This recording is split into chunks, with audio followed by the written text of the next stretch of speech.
Sudah beberapa hari Ida Amanda langsung tidak berkesempatan mengemas kini email. Dia meneliti senarai email yang masuk satu persatu. Barangkali ada dokumen penting yang harus diteliti dan perlu diambil tindakan lanjut. Tersentap dari Ida apabila ada di antara senarai email yang masuk itu bukan atas urusan kerja, tetapi ia merupakan salinan sijil nikah tertera nama Dani Zairi dan Maya Maria. Rupa-rupanya mereka berdua telah bernikah di Thailand. Terselit juga nota dalam email tersebut.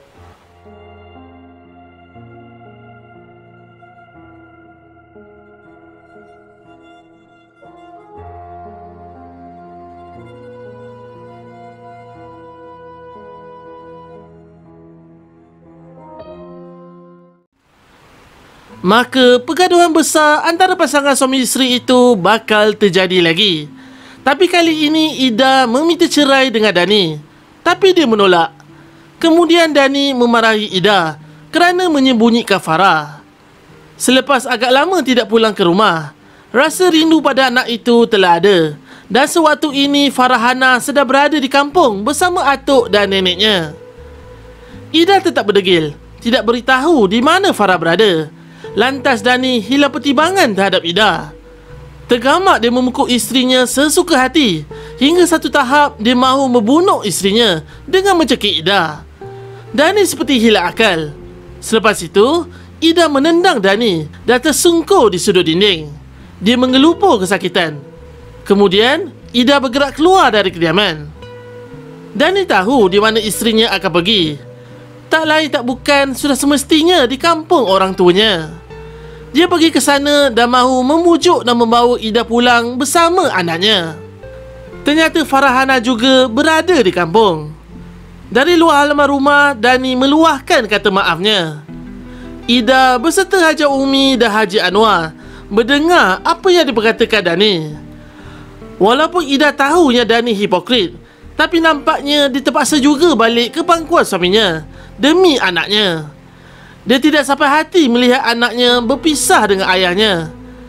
Namun Ida meletakkan syarat dan Dani perlu melepaskan Maya Maria.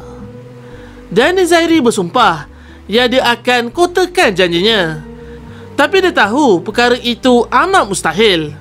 Semakin bijak Dani memanipulasi bicara.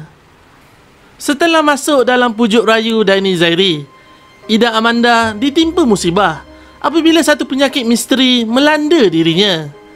Ada benjolan membengkak di dahinya yang mengeluarkan darah dan nanah yang sangat busuk. Dani Zairi terkejut melihat keadaan isterinya dan dia buntu. Pada masa itu dalam fikirannya hanya memikirkan jalan supaya Ida dihantar ke kampung, bukannya hospital. Bila dah sampai di kampung, kedua orang tua Ida terkejut dengan kepulangan Dani dan Ida secara mengejut. Ditambah pula melihat keadaan Ida begitu, lagilah bertambah cemas Haji Umi dan Haji Anwar. Dani seperti mahu lepas tangan dengan apa yang berlaku dan dia mahu bergerak pulang dengan alasan ada banyak kerja yang perlu diselesaikan. Farahana juga turut tinggal di kampung. Haji Anwar dan Haji Umi terkilan dengan sikap Dani. Hal kerja lebih penting dari isterinya sendiri.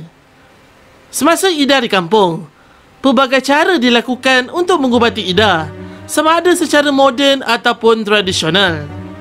Semasa membuat rawatan di hospital, doktor pun tidak dapat mengesan apakah penyakit yang Ida alami.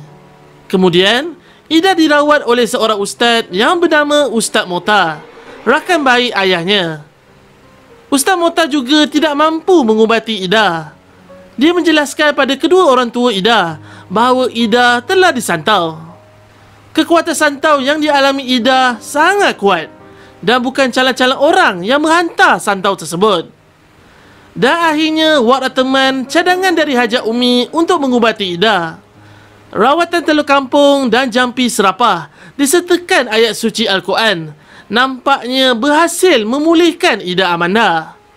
Ilmu yang ada pada diri wak teman berjaya memulihkan keadaan Ida secara berperingkat. Perlahan-lahan proses pemulihan itu dapat dilihat dan kedua orang tua Ida berasa gembira dan bersyukur. Wak dan teman memberi nasihat supaya Ida Amanda berpisah dengan Dani Zairi.